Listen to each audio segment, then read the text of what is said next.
Greetings, everyone. My name is Doru Costache.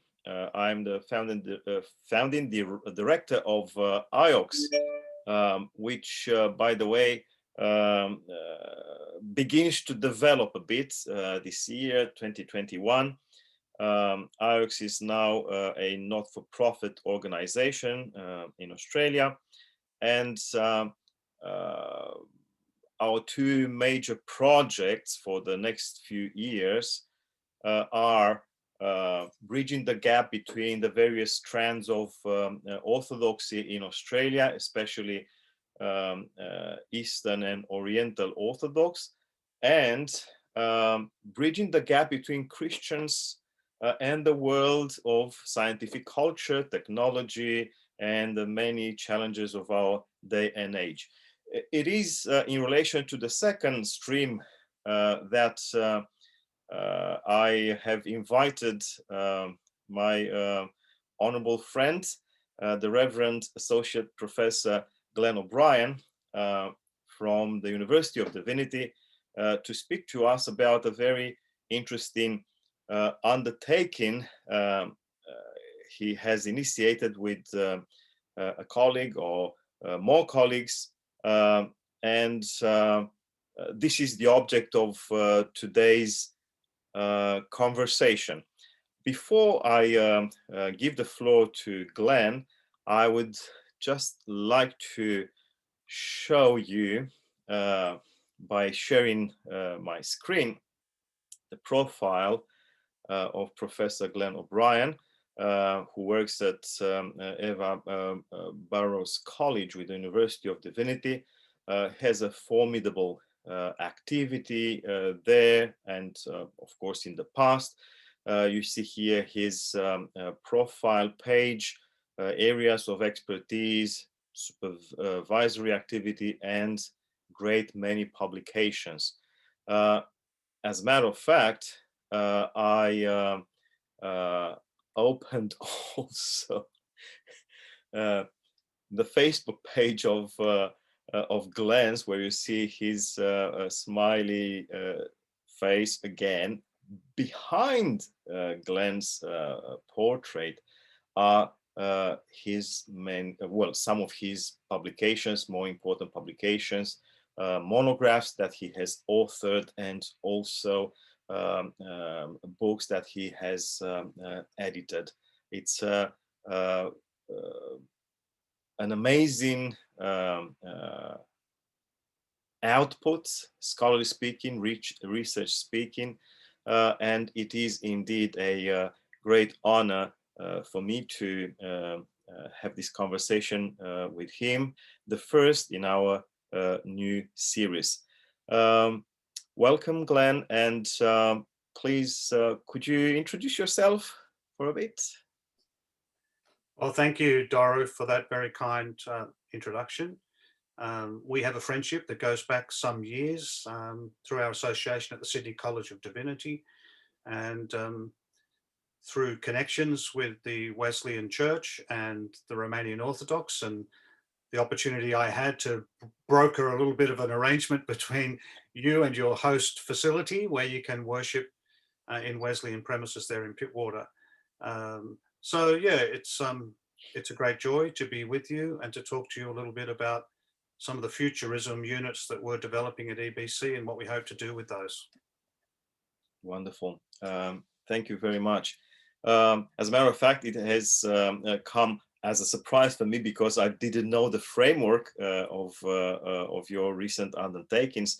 I thought, he just finished, together with his colleague Arseny, this unit in Futurism. I haven't looked at the entire backdrop, and you just told me that it's a series of course units under the banner of the University of Divinity.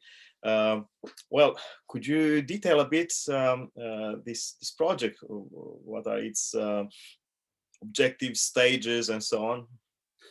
Yeah, sure. There are 3 units that we have developed and approved. We've taught 2 out of the 3.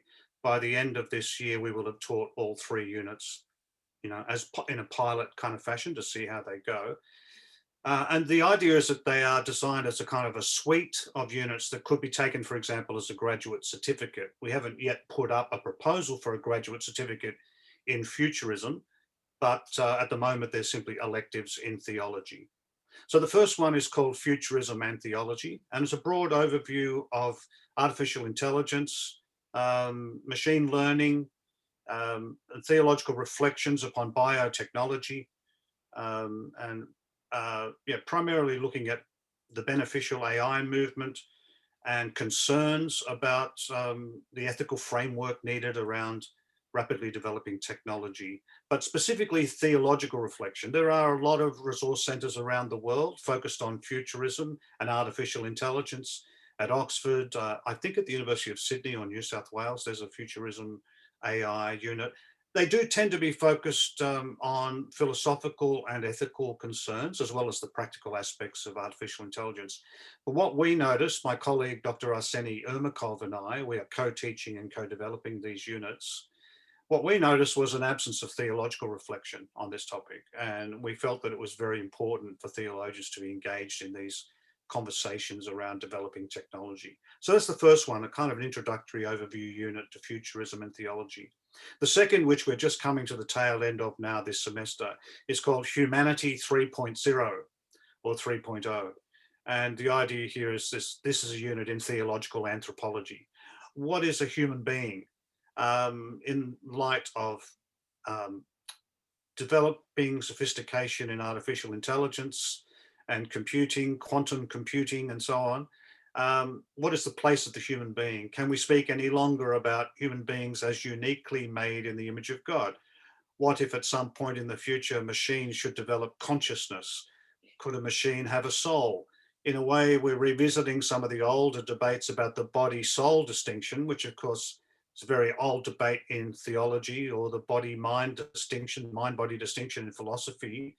But we think that this ancient debate is being given new valence, new energy in light of the development of artificial intelligence, where one could think of computer hardware as equivalent to the body and the computer software as equivalent to the soul. And so we look at the doctrine of the Imago Dei, the image of God, and shifts in thinking about the image of God that have taken place in more recent decades. And the idea of Humanity 3.0 is that the first stage of human experience is, if you like, primitive humanity or early pre-civilizational forms of humanity. Humanity 2.0 is kind of technological man, which is, you know, a very long period of time where civilization develops primarily around the development of technology up through to the present. But Humanity 3.0 is focused upon what is the next stage in human evolution. Is there a role for technology to play? We're used to thinking about evolution biologically, but what if we were to think about evolution in a technological way? Is there a role for technology in the evolution of the human species? Are we moving towards something other than Homo sapiens? And, you know, this sort of borders on the realm of science fiction, but there is also serious scholarly work being done on the future of humanity. And again, we think theologians need to be involved in that discussion. Then the third of the three units, which is yet to be taught, although the unit has been approved, um, is focused on popular culture, and it's called Imagined Futures in Popular Culture. So this looks, if the second of our units is a unit in theological anthropology, the third of our units is really a unit in eschatology, but it's eschatology viewed through popular culture. So we're looking at both dystopian and utopian visions of the future in science fiction, in comics, in gaming, in film and television, and again, introducing theological reflection to these proposed futures or imagined futures. And of course, this goes a long way back. I mean, we can go all the way back to Plato, who talked about a race of robotic beings who would do the manual labor for human beings so that human beings could do the other more cultured things. I guess the ancients had slaves to do that for them anyway, so they didn't really need robots. But thinking about artificial human beings goes a long way back. And you can go back to the 19th century, early science, fantasy, and science fiction work of H.G. Wells. of Jules Verne and then H.G. Wells and others, and to find kind of reflections upon possible futures. So we want to introduce theological reflection to that kind of popular culture base for eschatological reflection. So the very broad question that I suppose embraces all three units is the question of divine action. Is there divine action in the world of science and technology? We are convinced that there is, and that has always been the case. So to think about God's role in technology is, we think, very important. And to think about the Christian's response to technology is also very important. So if the world is if there is, of course, as you know, in theology, a teleological interest. Where is the world going? And what is the divine purpose in history and in the world's future? And so the question of God's role in the world's future, given that it will involve advanced technology, seems to be a very important question, but one which unfortunately theologians are not giving as much attention to as they probably should. So we'd like to get some traction around that whole area. Wow. That is an amazing project. May I ask, how did you get to the idea? Was it something that sort of grew up on you, gestating for years, or some kind of epiphany, an illumination? You woke up in the morning and said to Arseny, "Let's do it." It really emerged out of our regular afternoon coffee times, where Arseny and I would get together at 3 o'clock in the afternoon and talk. And one of the things we found we were both interested in was this whole area of artificial intelligence and technology. And as we talked about it and we saw the need, we thought, why not? Let's do it. Let's put together some units. And of course, we both realized that neither of us are really experts in this field. I mean, I'm primarily a historian. I do theological work as well in what we call Field C in the University of Divinity, so systematic theology and Christian history. But my work is primarily historical and sort of theological in the sense of looking at Wesleyan theology. And Arseny is a biblical scholar. So neither of us are futurists. Neither of us work in the AI industry. Neither of us have had, at this stage at least, a publication record in this whole area, although we've got some things underway now. So we saw the need then, and this I think has really enhanced our units, to bring in subject matter experts, people who work in the AI industry, as well as theologians and ethicists and philosophers, to bring them into conversations exactly like this one we're having. And in those those conversations are shared with our students through the learning management system. And so we've had some great guests. For example, just a few examples. We have interviewed an AI expert who works for the American Department of Defense. And so lives and works in Washington. We've interviewed a person who has consulted with the Australian government on weapons technology, drones and things like that, and who works in the aeronautics and aerodynamics industry. We've also interviewed very distinguished post-humanist philosopher, Dr. Francisco Ferranda, award-winning post-humanist thinker at New York University. Now, we had seen her YouTube videos and we'd started to use them as part of our pedagogy. And we thought, why not just ask her if she'd be happy to have a conversation? And she was just hugely enthusiastic, and she's very articulate and really knows her stuff. And we had a brilliant interview with Dr. Ferrando, and she's very keen to follow our progress and see how things go with our units and our publishing and so on. So to get those kinds of global experts into our classroom, as it were, into the Zoom room, because of course all these units have been delivered online, which actually suits the subject matter quite well. This has been for us a real boon, a real bonus. So in a sense, the fact that we're not that we're sort of developing as subject experts, and there are other people much further ahead of us. That's actually been an asset for us, because it's meant we've had to rely on those people and bring their expertise into the conversation. This is an amazing story, and the lesson, for those of us who, like you, come from very different backgrounds, very different fields of expertise, but still we are very much interested in the scientific trends of our time, and scientific culture, technological advancement, and so on and so forth. Not very often do we hear of success stories, isn't it? In relation to people like us, historians, theologians, biblical scholars, that might have something to say in relation to these matters, but usually they work off the framework, or the classical framework of, say, science and religion, science and faith conversations, and so on and so forth.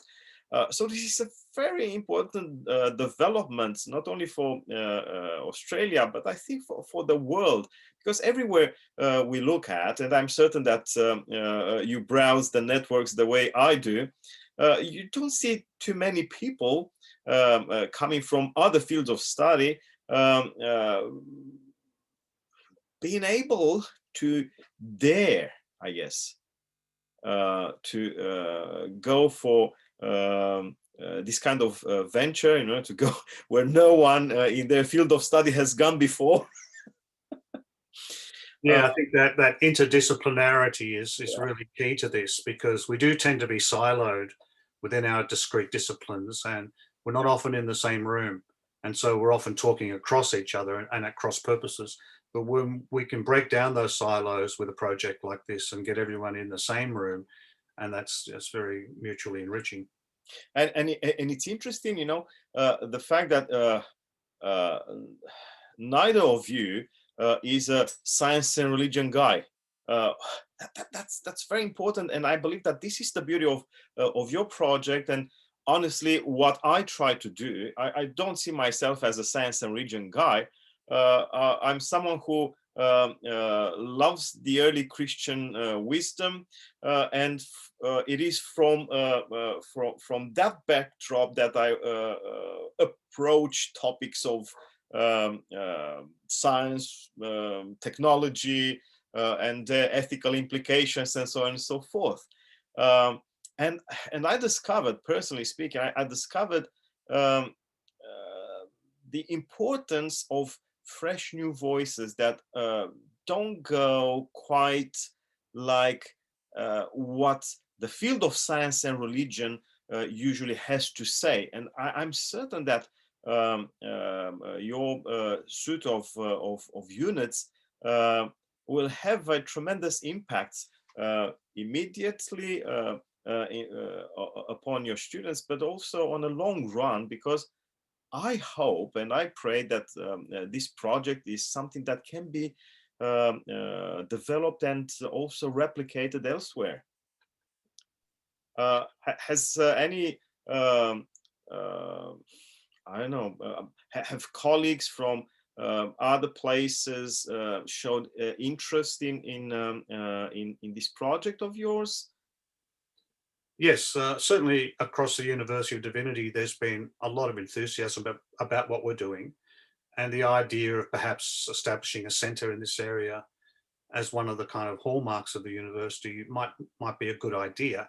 Arseny and I are a little bit nervous about that, because there's so much work involved in. We feel like we want to get the 3 units fully developed, taught at least once. And we have a book coming out called A Curious Machine, Wesleyan Reflections on the Post-Human Future. We'd like to get that off our plates, because there'll be a lot of work involved in setting up a centre. But we've had people coming out of other colleges. There are 10 colleges within the University of Divinity. We've also had people from New Zealand, people from the Sydney scene, from other federations, ACT, SCD, and so on, who are contributing to our chapter, to our volume, or have shown an interest or attended our conference in Sydney back in 2019. In Melbourne back in 2019.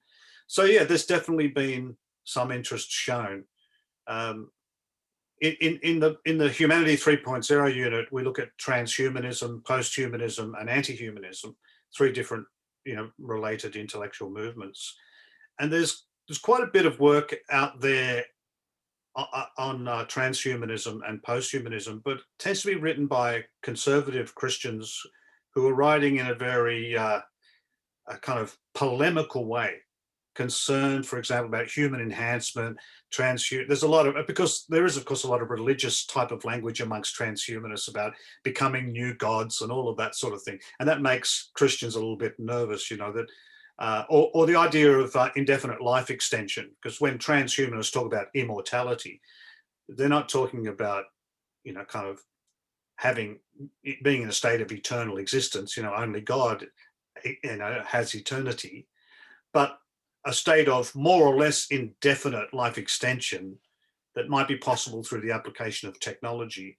And that's seen as, oh no, only God can give life, only God can take life. So it's seen as a kind of a blasphemous Tower of Babel type of concept. But when you think about the extension of life expectancy, even over the last 50 to 100 years, life expectancy has phenomenally doubled and even tripled within the last couple of 100 years. So whereas your average European, in the 18th century might have, if they lived beyond 45, they were one of the privileged few. Most people died quite young. Well, we've doubled that already within the space of a couple of 100 years. We've doubled our life expectancy, so we could well continue to do that.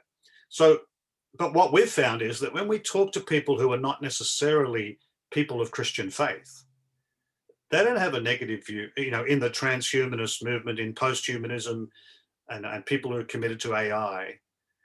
Whilst there is an element of anti-religious sentiment amongst some transhumanists, there's no doubt about that. At the same time, they can be very open to spiritual questions, very much keen to explore where the concept of the divine fits into the world of technology, and also the concept of the post-human divine and the transhuman divine. And what does it mean to talk about having capacities as a result of technological enhancement and application that the ancients would have thought of as divine kinds of capacities? It shifts our thinking about the distinction between the human and the divine. So what we've found is a great openness amongst people, and that it's better for theologians not to take a reactionary and negative and hypercritical response to transhumanist and posthumanist ideas as if, oh, it's a threat to the idea of humanity's uniqueness as made in the image of God. Rather than taking that kind of defensive posture, it's better to take a posture of open conversation and to just enter into these conversations and dialogue with people and see what we can learn from them and what they can learn from us. And when we do that, what we're finding is that they're actually quite open to the perspectives that, that theologians and religious people can bring. I noticed in the last few months or so, you posted on Facebook some of your reflections, usually drawing on the Wesleyan wisdom in relation to being open as people of faith, being open to scientific research, to technological advance. Was that search for the Wesleyan roots of this broad, open mentality part of your own preparation for this venture? Something like a traditional justification and anchoring of your own discourse? Well, I naturally went to Wesley because that's what I know best. And what I discovered was that as an 18th century figure, because he was born in 1703 and died in 1791, so that tells you that his life basically spans the entire 18th century. He's very much a man of reason as well as a man of religion, a man of reason and religion. He's an Enlightenment figure, very much so. And he's interested, fascinated really, by technology, by the developing technology of his day. He's probably most well known for his book Primitive Physic, which is a book of remedies medical remedies, and for his experimentation in things like electricity, the idea that if you apply an electrical charge, it could treat melancholia. That was one of the emerging ideas of the 18th century. And the application not only of electricity, but other scientific discoveries for human flourishing. He wouldn't have used the word human flourishing, but that's the way we would talk about it today. This was something that really fascinated him. A lot of people think of John Wesley as a revivalist, the founder of Methodism and so on. And he is all that. He's an Anglican priest. But he had a fascination for the natural sciences. He wrote an 8-volume survey of the wisdom of God in creation. And when you read it, it's like reading Charles Darwin's Origin of Species. You know, he talks about the variegations in the leaves of plants, and he's looking for the divine wisdom in the natural world. And he's also very positive about human technology. Let me just give you a couple of examples. In his sermon, What is Man? He describes, according to the 18th century understanding of human biology, he describes the way the blood circulates through the body. And of course, it's according to the science of his time. But he reads about the fall in Genesis. And of course, he takes the Genesis narrative literally. You know, he's not a post-critical figure. He's taking the Genesis narrative as history. And it's interesting because he does that, he tries to find a scientific reason for the fall. So he talks about some kind of substance within the fruit of the tree, the forbidden tree, that entered into the bloodstream of Adam and introduced a kind of atherosclerosis, a kind of thickening of the arteries to restrict the blood flow through the body. So he applies a scientific description to the Genesis narrative of the fall. And then he supposes that it must have been that the tree of life held some kind of cleansing property that would have reversed that medical problem within Adam. And so God shut them out from that tree lest they eat from the tree of life and be medically cured. Now, the interesting thing here is, you know, we feel like because we read the Genesis narrative in a non-literal way, we read it as allegory in a post-Darwinian kind of world, you know, we kind of have to read it that way, really. But because he's not constrained by that, he can look for a scientific explanation to the fall because he's reading it literally as literal history. He's saying this actually happened. So then he becomes curious about what's the science behind this. So one other example of Wesley. He's interested in whether the philosophical question of whether there are other worlds other than our own, that is, worlds populated by other beings, you know, what we would call aliens. And this is a long-standing philosophical question that goes back a long way. And at first, Wesley argued that there probably were other beings on other planets and that God created all of these other beings as well as ourselves. And that if those other beings are in need of redemption, then God would have taken care of their need just as he has taken care of ours.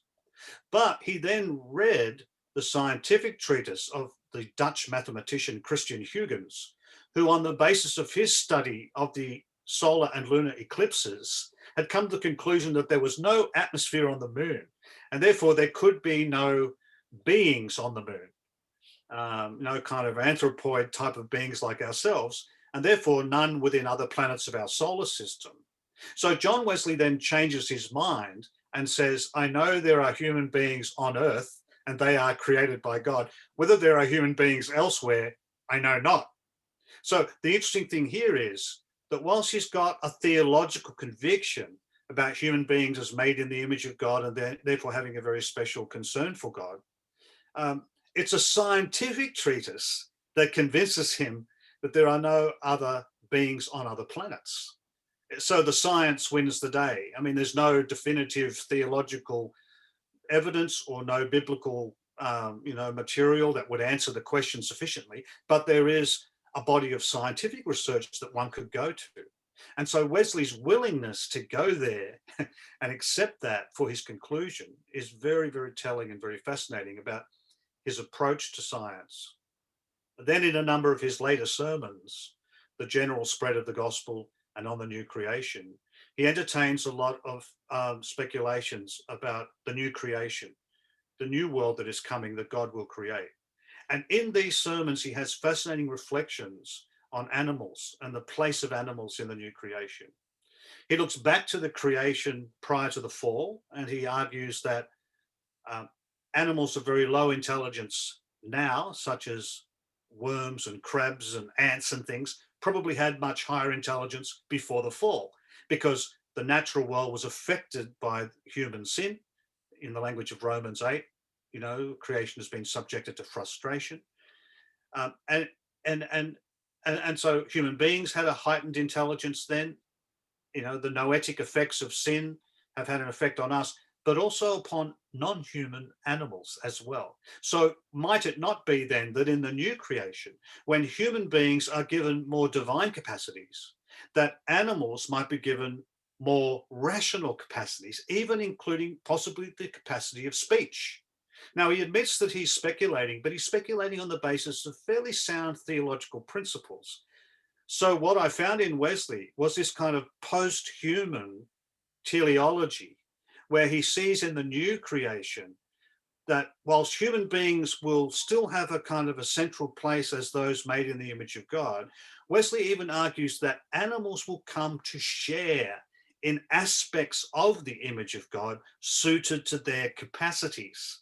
So it's not the full image of God that humanity bears. And of course, Christology is important here because, you know, when God became a human being in Christ, he became, you know, when God became incarnate, he became incarnate as a human being and not as some other kind of being. So that makes humanness something quite special in terms of the drama of salvation. But even notwithstanding that, if animals can share in aspects of the image of God suited to their capacities, aspects that include reason and speech and communication and culture, then this, I think, introduces a kind of post-human trajectory in Wesley's eschatology. So these are a number of ways that I find John Wesley as a fascinating 18th century figure to think about questions surrounding futurism. Well, this is a wonderful account, and actually it serves me in a number of ways. For instance, I believe that we should look at wisdom past in order to draw lessons for today. I know there's this obsession in many Christian circles today, always ready to update and look at the newest and stuff like this, whereas there's so much wisdom in the various Christian traditions of the past, and we can learn so much about discernment and how to articulate things within a certain theological scriptural framework, ways in which we can safely interact with the cultural trends of our own day and age, and so on and so forth. By the way, listening to you, that's another topic that sort of brings the whole conversation up my alley, because I look at the wisdom of the early Christians in order to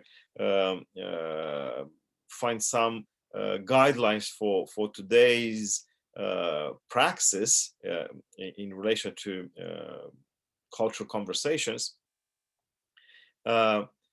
Listening to you, I realize how much commonality can be identified if you look closely at these witnesses of the tradition. For instance, in Gregory of Nyssa, a saint of the 4th century, in his well-known treatise on the making of the human being, there are some elements that anticipate the solutions of Wesley. For instance, Gregory speaks of what happens in the fall with the garments of skin that Adam and Eve have to put on. And I believe that Wesley's explanation with something in the very whatever the chemical makeup of the fruit, the forbidden fruit, looks like an explanation from the inside of what happens to the human body, which translates from the paradisal experience and glory towards the fallen condition that we still experience. So that's a very interesting aspect, of complementarity between the two authors. Another aspect that is very interesting from my viewpoint is this idea of an eschatological, well, let's call it humanization of the creation.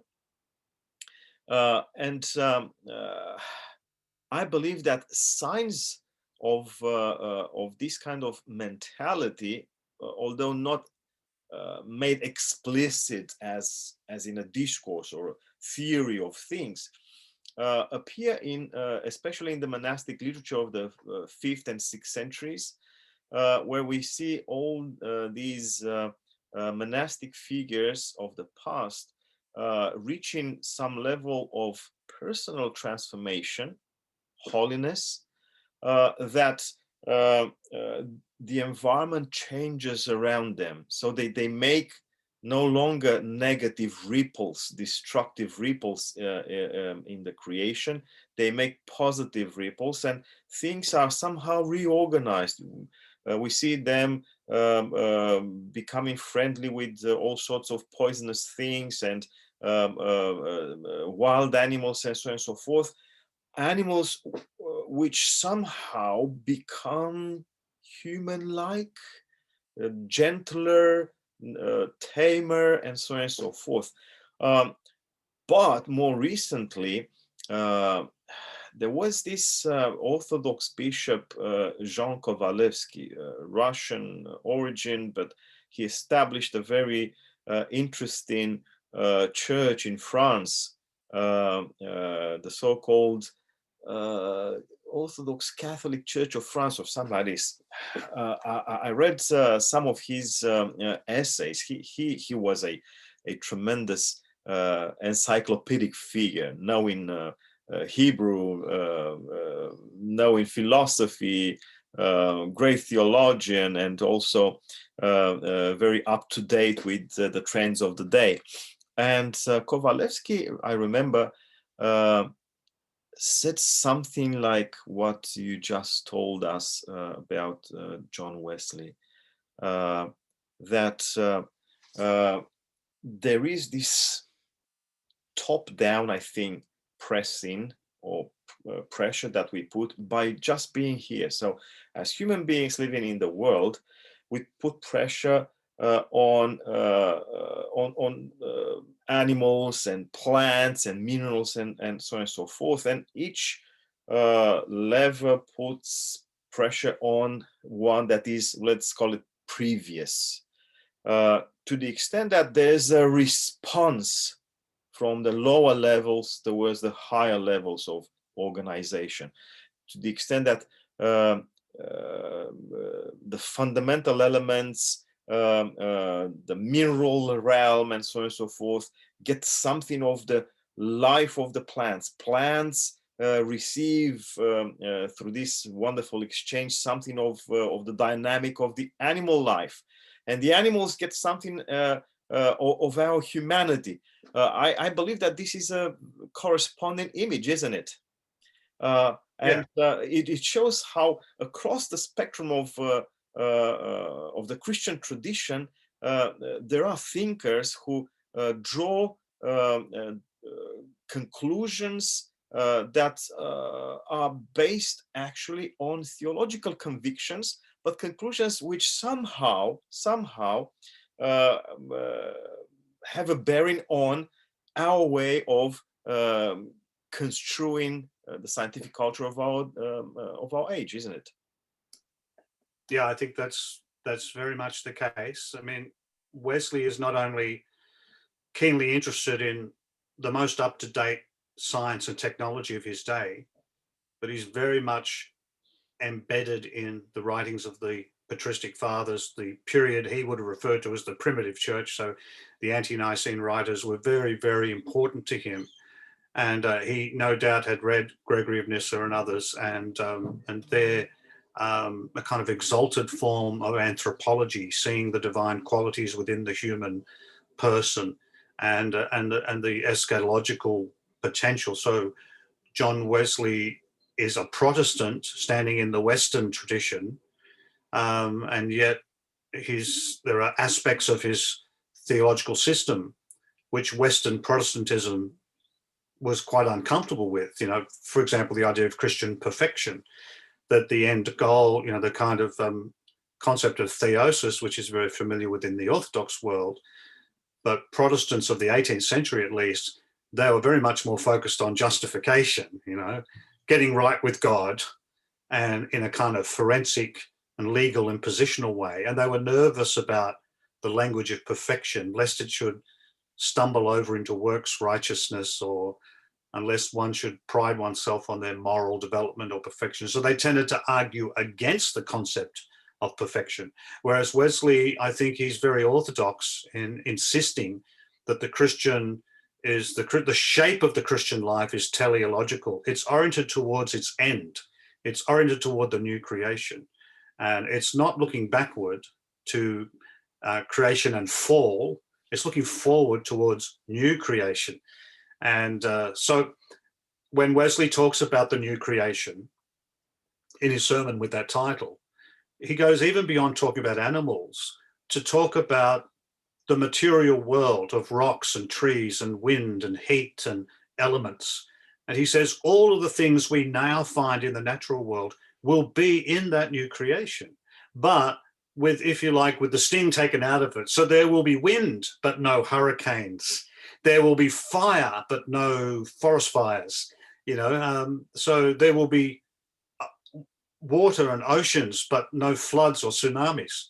So the beauty and the wonder of this creation, which after all is the offspring of God. God has created all phenomena, not just this earth, but this universe and however many other universes there may be, if there are multiple universes, springs from the creation of God and from the love of God. And so God is aware of and cares about everything that God has made, not just we human beings, but non-human species and the very rocks and trees. And of course, the scriptures do speak about this in a metaphorical way. You know, if you silence these people, the very rocks will cry out, or the trees of the field will clap their hands, or the voice of the Lord speaks in the trees, in the cedars, and so on. But you know, it's possible to think even beyond metaphorical ways to see the divine presence and divine concern in every subatomic particle that exists. And you know, as you well know, Doru, in eschatological thought in more recent years, there's been a shift away from thinking of heaven as a place you go to when you die, to think instead about a new heaven and a new earth, the home of the righteous, where that division that presently exists between God, or earth and heaven, is removed. We read that in the book of Revelation, don't we, where the city of God comes down from heaven, and that ocean that once separated the throne of God from all the beasts and the living creatures, at the end of the book of Revelation, that ocean has been removed, that sea, there's no more sea. And God has now made God's dwelling among human beings, and that separation is no longer there. So now there's a tendency to think in terms of a new creation that involves this material universe resurrected. So a logical conclusion of that then is that Christians ought to have that environmentalism should be informed by these kinds of Christian insights. Animal rights activism and vegetarianism and veganism and so on, these discussions can benefit from Christian discourse. And if you think of something like 1 Corinthians 15, where Paul talks about the resurrection of the body and how there's both continuity and change between an acorn and a tree, so that which is sown and that which is raised are transformed and different, and yet at the same time they're intricately connected to each other. And he argues, he asks the question, would I take the members of my body and join them to a prostitute? No, because the members of my body, we are all members of Christ's body, and the members of my body are instruments of righteousness and so on. So Paul is saying that what one does with one's body matters. It matters a great deal. Why? Because the body will be raised. Now, if that's true, that responsibility toward the human body has consequences because of the resurrection, if the rest of the natural environment is to participate in the resurrection, trees and rivers and rocks and mountains, and if non-human animals are to participate in the resurrection, then similarly, it matters how we treat those things. It matters how we relate to those things, because we want to act in the present as much as possible in ways that reflect that new world that is coming. As the new creation moves toward us and we move toward it, we want to live out as a kind of an eschatological community the principles and the values of that world to come. So there'll be no war in the new creation. So we are peacemakers in this life. There'll be no sexual immorality in the new creation. So we try to live pure lives in the present. There'll be no cruelty or exploitation of animals in the new creation. So we try to live a cruelty-free kind of relationship with animals in the present. So that connection between the way we live now and the inevitability of resurrection is a very crucial one for our relationship to the natural environment and to non-human species. Wonderful. And it should inform, isn't it? And I assume that this is something that you discussed in the units you delivered already. This is supposed to inform our way of interacting with the natural world, including by way of technology, isn't it? How do we apply our technology could benefit from this eschatological perspective, this let's call it theological wisdom that might lead both humans and non-humans towards that blessed end, perhaps having a foretaste of that blessed end in the here and now, isn't it? I think that's right. If we think, for example, about cyborgs, and there's been a lot of scholarly discourse around cyborgs, in feminist discourse about cyborgs as a site of disruption of the patriarchy, and other ways one thinks about cyborgs. A cyborg is defined as a combination of organic life and technology. So if you think about it, Doru, you and I are both already cyborgs because we're wearing eyeglasses, and this is a piece of technology. I also have hearing aids inserted inside my ears. That is a piece of technology, quite an advanced piece of technology for people who lived 50 years ago or 100 years ago even.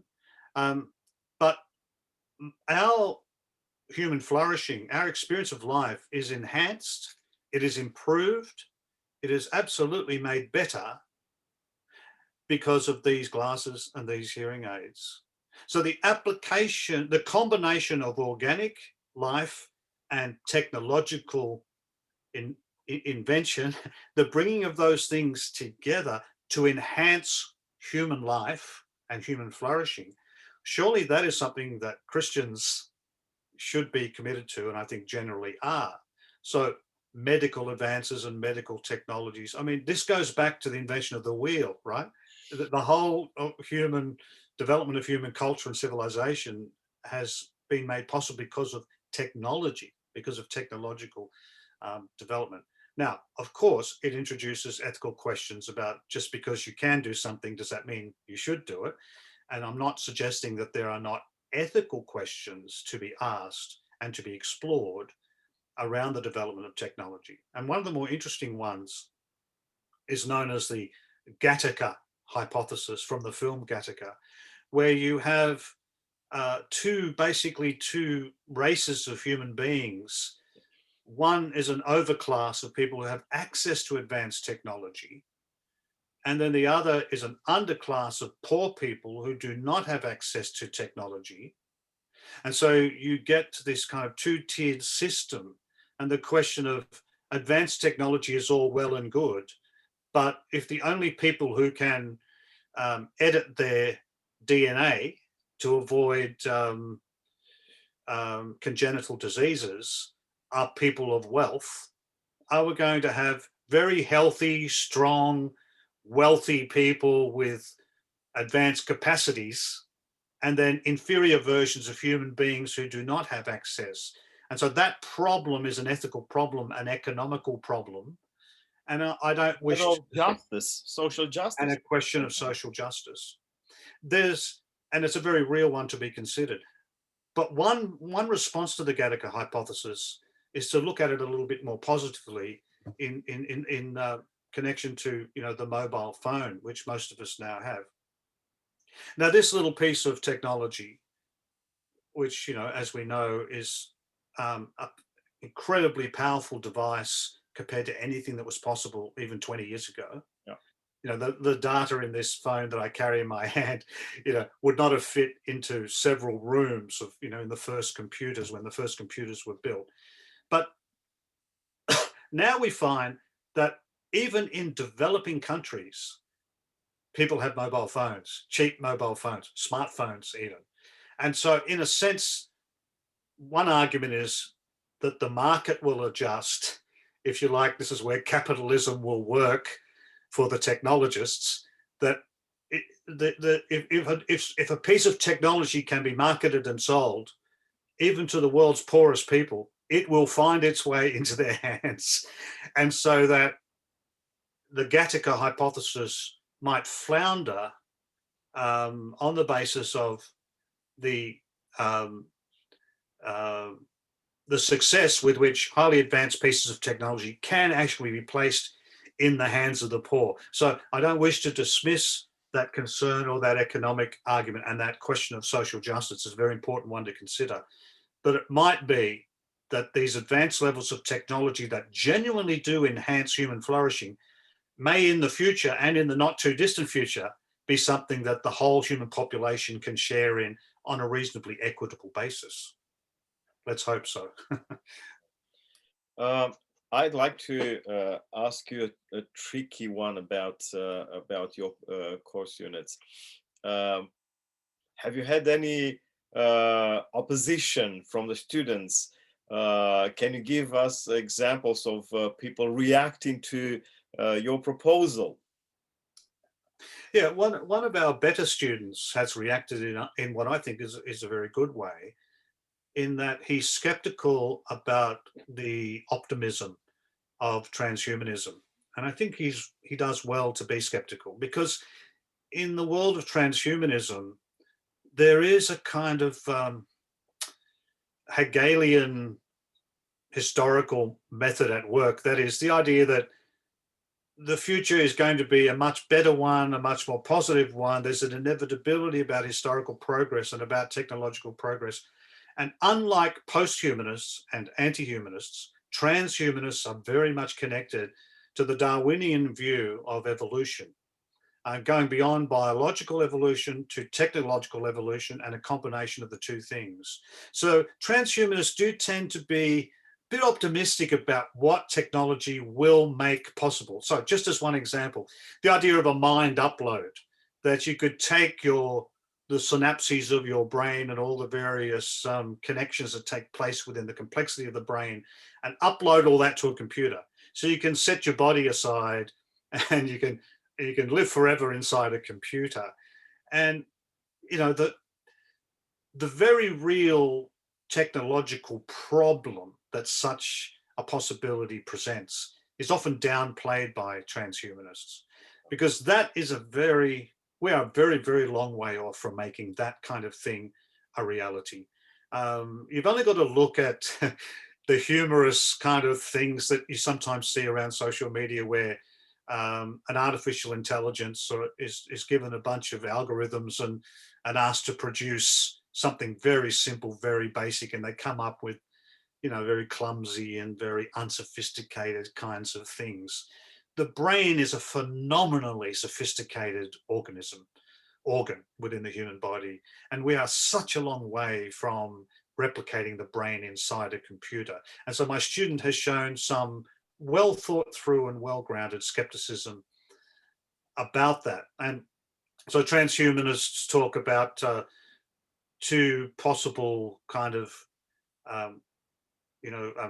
humanity 3.0 kind of modes of being. Let's say there's some next Homo sapien. It could be a mind upload where your mind is put inside a computer. That would be a silicon-based new type of human. But it could also be, and I think this is more likely, more of a carbon-based new human. That is, we talked about my hearing aids and our eyeglasses. Much more sophisticated technologies will soon be available that will be introduced into our bodies. Nanotechnology, for example, where tiny pieces of technology are introduced into our bloodstream, into our organic bodies in order to address diseases. Even something like a vaccination is a piece of technology introduced into my body, organisms, non-human organisms that are introduced into my body to enhance me and to give me, a better chance at flourishing. So this would be a new type of human being who has capacities that are unthinkable now. If the technology is sufficiently advanced, it can appear to be godlike capacities, although no doubt there would still be some limitations. Not through taking my brain and uploading it into a computer, not through a silicon-based upgrade, but through a carbon-based upgrade where the organic human being is sufficiently enhanced through technology as to have a set of capacities that go far beyond what we presently have. That form of a kind of transhumanist anticipation of the future, I think, is probably more likely in the short term than any kind of mind upload. But one final thing I will say about student response. The 100 level unit, the undergraduate level, requires an introduction to theology unit as a prerequisite. And I think that is important to really get across, dealing with things like anthropology and the doctrine of creation and eschatology. You need to have a foundational, a unit to cover that. But the postgraduate unit, because it's an 800 level unit that just can be taken as an elective within, for example, a graduate diploma of divinity or a master of divinity or something like that, it doesn't have a prerequisite. And some of our students have struggled. I mean, we've had one student who's not had any theological background at all, and her first unit in theology has been futurism and theology. So it's been a steep learning curve for some students without sufficient theological foundation. And especially when we talk about anti-humanism, we're talking about some fairly sophisticated philosophical work. Nietzsche, Heidegger, Derrida, these are not easy people to read by any stretch. So for introductory material, it's pretty challenging for students. So there are a few reflections we've had from our student base. Okay, I know we are reaching our limit. I'd like to ask one more, if you can provide a short answer. I take advantage of your generosity. It's all good about transhumanism, and I'm all for development and incorporating the best of technological aids into our lives so that we improve life. But for instance, let me return to the hot topic of our days. We are still very much in the age of the pandemic, and people in Melbourne now, experience another lockdown. This brings us back to the topic of ourselves, I guess. Of course, we hope for the best. We hope that the scientists, with their research and the advancements in technology, will sort things out, and hopefully sooner rather than later. But in the process, and this is a topic that I have discussed with a number of people in recent months, there is something that we haven't addressed. how do we withstand, personally speaking, the pressures of lockdowns and the restrictions and the physical distancing and so on and so forth. And I believe that, to cut it short, I believe that this is something where we theologically trained people, people of faith, can contribute, including in the conversation regarding transhumanism, that we need to secure somehow the inner part of us, not just our survival and our let's call it outward flourishing, but also the development of our inner being, our person, which again I believe can happen if we take seriously a life of prayer, contemplation, absorbing the wisdom of the sacred scriptures or other related literature and so on and so forth. Does this make for an important counterweight for the discussions in about transhumanism, for instance? Do you see the usefulness of this kind of approach from the inside of the spiritual experience, so to speak, as the other side of our flourishing? Yeah.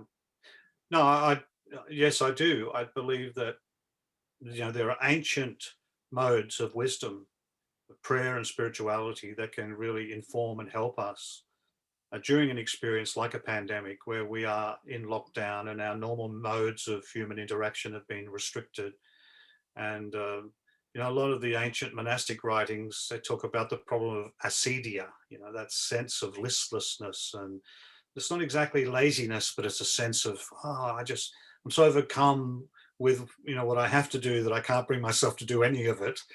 And I think the lockdown really accentuates this kind of experience. And so there's a lot of wisdom in ancient writers that can help us to address that. And I think we should not overlook that. My impression during the pandemic has been that there's been a great deal of discussion about worship. And can we have, you know, for example, a virtual Eucharist? And what does worship look like during the pandemic? And what will we learn about our modes of gathering that we might take back with us in a post-pandemic world? And, you know, I have to admit to having, you know, because of a deep commitment to the embodied nature of Christian faith and of the liturgy, and of course, the central Christian mystery of the incarnation, I began in the early stages of the pandemic very skeptical about worship online and the possibility of a Eucharist online. And I decided for myself that I would fast from the Eucharist until I could do it in an embodied way. I just wasn't convinced that any kind of virtual Eucharist was really possible. But I've begun to shift a little bit as a result of my experience, you know, on Zoom, for example, where, you know, you and I are not we're not physically present to each other in any way. I mean, we are coming to each other through algorithms. But we are having very meaningful engagement. We are relating to one another at a very depth level. Others will view this and hopefully benefit something in some way from it. And I've noticed that as our little congregation of 12 or 15 people has been meeting over the last 12 months almost exclusively by Zoom, that we are much more present to each other in that Zoom meeting than we were in our older mode of gathering. There's something very special about gathering in an embodied way, face to face, and realizing, oh, we're actually all three-dimensional beings. And so I'm not at all discounting the value of that. But I guess the question of presence, I've begun to revisit that a little bit. After all, we know that the resurrected Christ is in a body. There is a man in heaven. there is a man at the right hand of God, the man Christ Jesus, that he rose bodily from the dead, not as a ghost. And yet we speak of Christ's presence with us in a spiritual way, that by his Spirit he is with us. You know, in ordinary, setting aside the Eucharist, where we may believe that in a corporeal sense we also engage with the body and the blood of Christ. But outside of that Eucharistic context, we still believe that Christ's presence is with us without his embodied presence. So I'm beginning to open up a little bit more to online worship and online spirituality as being something more than superficial, that it can actually have a very deep level of engagement. So yeah, but I do think that we need to go beyond just thinking about the mechanics of how we do worship, to think about the sorts of questions you've raised, Doru, about what it means to be a human being, what it means to be a disciple of Jesus Christ, what it means to maintain connection with God, with each other, and with the world in a kind of in the kind of world that the pandemic has produced for us. If I could, and I know you asked for a brief reply, but if I could, one final reflection on the pandemic, and that is, futurists are really guessing about what the future may bring. But the thing is, we don't know what the future is going to bring. Like, who knew that we would be in this global pandemic 2 years ago or a year ago? Sure, there was some epidemiological specialists who had been predicting something like this would eventually occur. But who knows what mutated strains, what worse kind of pandemics may be in our future. Nick Bostrom, who's a futurist at the University of Oxford, he has done complex work on future scenarios of human extinction, like how might humans actually go extinct in terms of our species. And it ranges everything from pandemics to nuclear warfare. Let's not forget that, that there is still the possibility of nuclear annihilation and the consequent environmental impact that that would have on not only human species, but other species as well. So, in the end, we can hypothesize about what the future might bring, but there are all kinds of unprecedented futures, unexpected futures that we have no understanding of. And so we always live in that limitation of our knowledge. And that is all the more reason to trust in God, who does know the future and in whose hands the future lies. To kind of find our anchor, if you like, or our basis in things that are not temporal, since this temporal world has, will have an end one way or the other. Thank you very much, Glenn, for this insightful conversation. It's really a privilege to talk to you, and I'm happy that I learned so much from your project, but also from your personal wisdom and views on these matters that concern all of us. I'm truly grateful, and I wish you the very best for the last bit of the project, and for the publication that will ensue. Thank you very much, and may God bless you and all those who still suffer under the pressures of lockdowns and restrictions and so on and so forth. Thank you once again.